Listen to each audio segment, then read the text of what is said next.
Dawson was 6 months old the day he was diagnosed.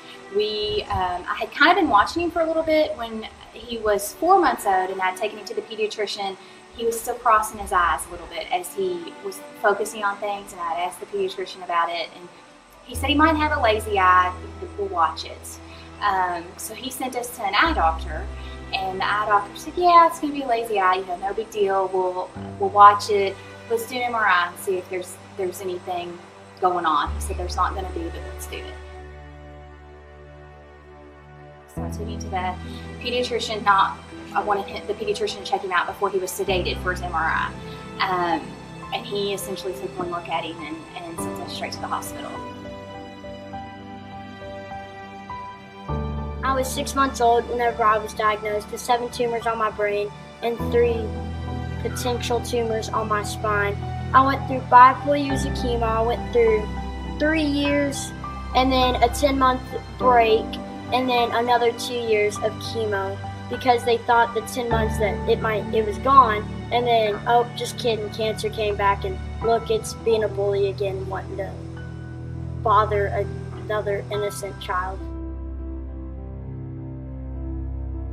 Some kids would barely have any issues, and some would have tumors galore.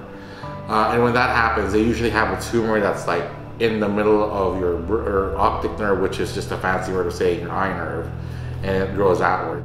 It's not uncommon at all for these kids to get 3, 4, or sometimes even 10 rounds of the same treatment. Because as I said, in general, each one has roughly a 50% chance of working.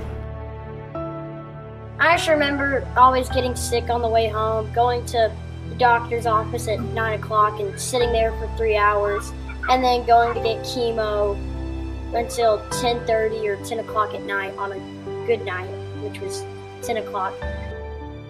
In May of 2008 is when they literally, their exact words to me were, take him home and love him while you can. They were out of options. They didn't know what they were going to do. And I made up my mind then and there that that's what I was going to do. I wasn't supposed to be able to see whenever I was 1, and then they sent me home to die whenever I wasn't even 3. That particular time, he was starting his 4th protocol in 3 years, and there were no other options on the market. And radiation has never been an option for him because of where the tumor is. I would always help my mom change my brother's central line dressing. I've helped her with whatever. It was what I'd been accustomed to my whole life, so I guess it didn't really bother me, but that sort of thing makes me emotional now, which kind of surprises me because I've been around it my whole life.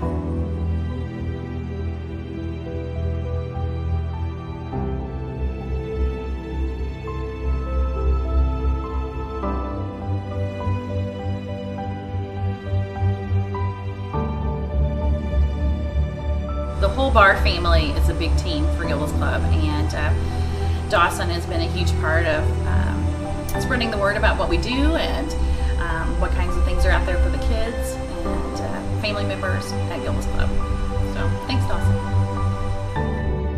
Think of the future. Think what it's going to be like whenever you beat cancer and knock it out. Just get rid of it completely.